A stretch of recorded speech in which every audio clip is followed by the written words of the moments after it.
Hey everybody, I'm really excited today because I'm bringing you a review of the Virtue VIO. The Virtue VIO is one of two new high-end masks on the market for early 2014. The other is the HK KLR goggles. Those aren't out yet. They should be out soon, but the Virtue VIO is already out, so let's go through them. When you get the Virtue VIO, not only does it come with the goggles themselves and a microfiber goggle bag, which is kind of standard for high-end goggle systems, but it also includes a smaller microfiber lens bag. So you have a microfiber bag specifically for your spare lenses. That's something kind of unique to these goggles. I don't think there are any others on the market right now that come with both a mask bag and a lens bag, and it's a nice touch from Virtue. It's something a little bit extra that nobody else offers, I don't think. As you can see, the lens looks very similar to the i4 lens. It has a nice wide field of view. It's thermal. You can see the foam all the way around the side, so it's not going to fog up or anything. And there's nothing within the field of view that's obtrusive in any way. By that I mean that there's nothing like the foam around the nose of the E-flexes that some people find distracting. I don't think there's anything like that on these goggles that people are going to find distracting while they're wearing them. The lens is of course a quick change lens system, and it's very similar to the V4 system that you see in the grills or the profilers. Basically the strap clips have tabs that you have to push down and then you can remove them. And unlike the V4 system, where once you remove the strap clips, there's usually a little piece that either slides or pops out, this actually has a little piece on a hinge, and you can see right here where my finger is, there's that hinge, so this piece just folds down. And then once you do that on both sides, the lens pops right out. It is a quick change lens system, but out of the box it is very stiff. It takes a little bit of work to get it going. I haven't really worked mine enough to make it a quick change system yet. I'm sure with a bit more time I would, but I'm not going to demonstrate it because it just takes too long right now to get the things in and out because they're new and they're very, very stiff. That being said, this is a quick change lens system, and once you work it a little bit, it'll definitely be up there with, the i4 and all the V4's goggles. It's quick, no problem. The foam, as you can see, is dual density foam, okay? So you have a slightly more dense foam in the back and then a slightly less dense, softer foam against your face for comfort. The foam is somewhere in an intermediate density between the very, very light, soft i4 foam and the very dense, rigid Empire E-flex foam. It's a nice middle ground in between those, so if you find one too soft and the other too rigid, you might actually like this foam a lot. You can see there's a little bit of a cutout right here for like glasses or something. The two pieces of foam, top and bottom, are separate. So similar to the V4's grills, if you have glasses, it's not a problem. One other thing to see with the foam is around the nose, you can see that it's actually a little bit contoured to accommodate the bridge of the nose. It's not the same rectangular profile all the way around. It's actually shaped to fit a nose, and that's nice. You may have heard that people cut the foam on like their E-flexes, for instance, if it's too tight around the nose. With these goggles, I doubt anyone will have to do that because the foam is already contoured more ergonomically than usual. And this foam is actually on its own little piece that is removable. When you disassemble the goggles, you can actually pop out the plastic frame for the foam, pop a new one in. So foam replacement is very quick, easy, and doesn't require messing with any adhesives or anything. And that's another nice touch from these goggles. Finally, just on the foam, one last thing.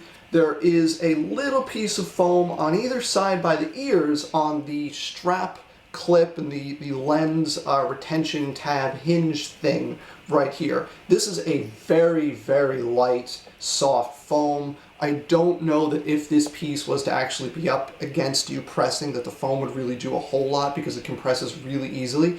But as it is, the piece sits kind of right around here. It's not on your ears, it's not right on your temple or anything. It's kind of in between. So I haven't noticed it there, which I guess is the point, right?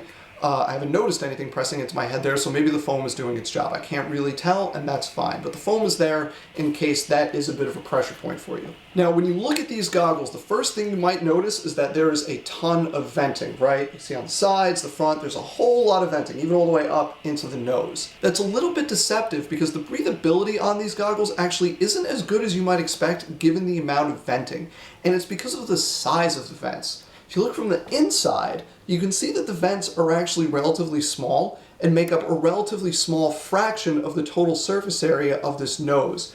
So that's not to say that this mask is not breathable, but it's certainly not in the same category as a JT Proflex or an Empire eFlex. I would even say that the Dye i4 is more breathable than these goggles, even though the i4 lacks all of the side venting. Those aren't all that helpful when it comes to breathability, right? In terms of breathability, I think this goggle is actually very close to the Empire eVent or the BT Avatar or the V-Force Profiler. Which is to say, it's a perfectly breathable goggle system, but it's not at the very top of the food chain in terms of breathability. But it's not going to inhibit you in any way. It's not like JT boat bottoms or something that are oppressive. You know, it's not a problem, it's just not super breathable like the Proflex or the eFlex. Now, of course, the coverage. This is always a big question. You can see that this is a smaller profile, very tight-fitting kind of tournament-style goggle system, right? So it's very close to my face. It's not particularly long in the chin. When my mouth is closed, my chin is slightly exposed, and I'll show it to you just a second here.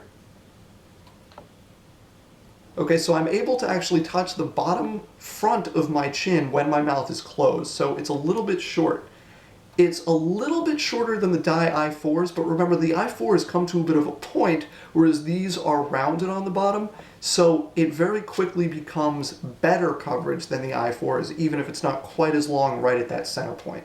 Looking at the sides, you can see a little bit of my lower jawline is exposed, but it's certainly not bad coverage by any means. It's not great, but it's better than, say, the i4, it's better than the Sly Profits that have that weird kind of angle that comes up.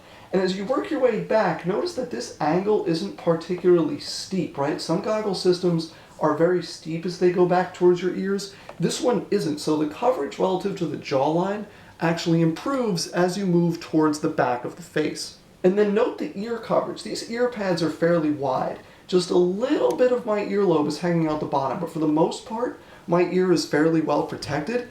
And going back to breathability for just a second, the acoustics are not a problem here. I feel like my voice is projecting just fine, and the earpieces, while providing adequate coverage, are not muffling both what I'm saying nor any sound from the outside. One last note on coverage is that there is no visor or brow shield included, so unless you wear a cap or a headband or something, your forehead is going to be exposed. Now, to be completely honest, I was pleasantly surprised by the coverage offered by these goggles. Given how small they are, I expected the coverage to be far worse and much more comparable to the Dye i4.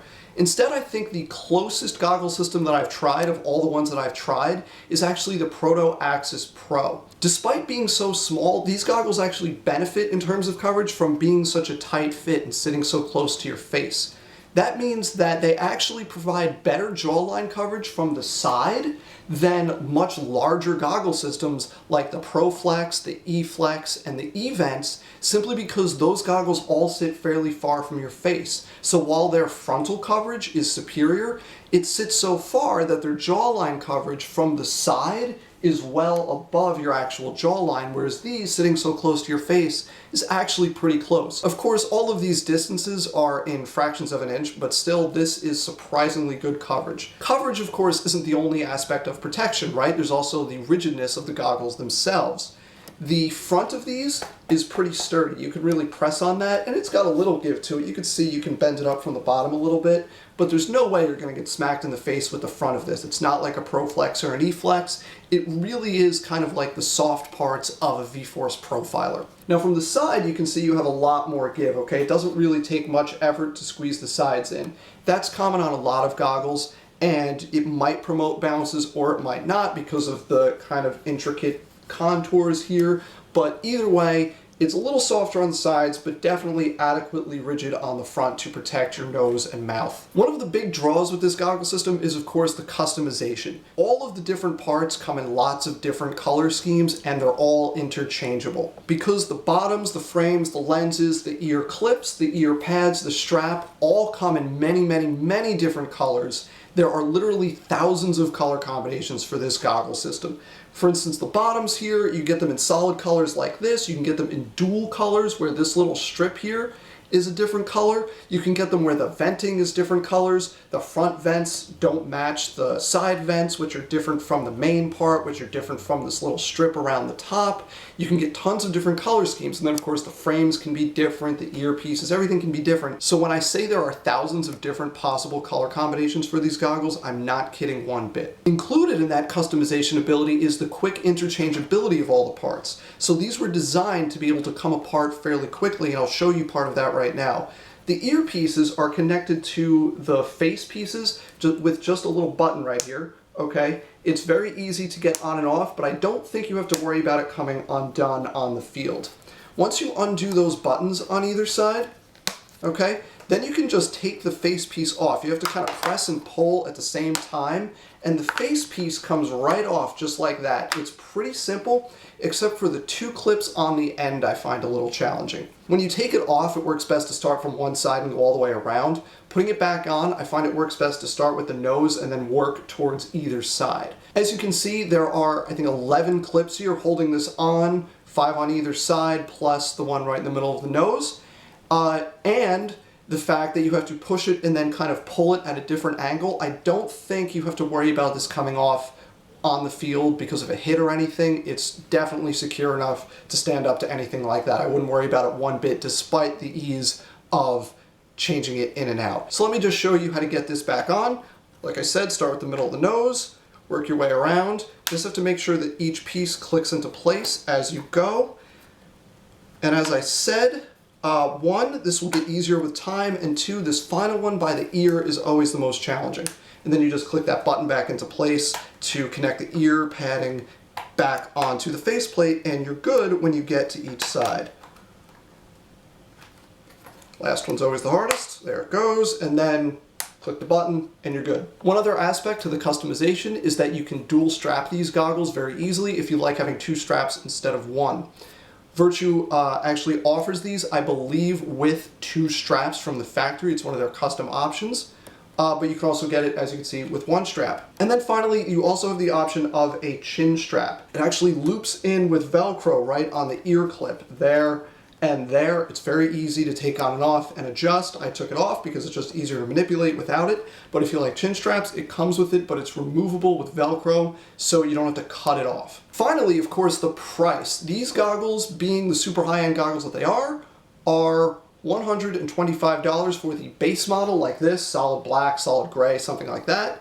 And then the price increases as you add different color options, additional lenses. You get the mirror lenses and whatnot, which they have a ton of different options for, double strap, whatever. As you increase the options, the price increases as you would expect. But for the base model, it's $125. For the kind of first level of customization, it's $135, and then I'm sure the price can keep going up from there as you tweak it to your liking. So to summarize, the Virtue VIO is a new goggle system from Virtue meant to compete with all of the other high-end goggle systems on the market. This is a light, tight, tournament-style goggle system, great thermal lens, quick change, highly customizable. Everything's a little bit stiff out of the box, but you work it a little bit and it'll become easier.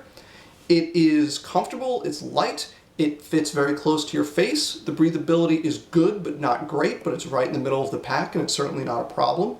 The acoustics are good. The coverage is surprisingly good, which I think is a product of it being so close to your face. So despite the very small, tight package, it still offers surprisingly good coverage. And the price, while high, is in line with what the other high-end goggle systems are. The new Di-4s are $125, $135. It's not like it's $150 while everything else is $125. It's, you know, it's at that very high end, but it's not exceeding what the other systems out there are. So that's my take on the Virtue VIO. These are a decent pair of goggles. I was pleasantly surprised. Thanks for watching. I'll see you next time.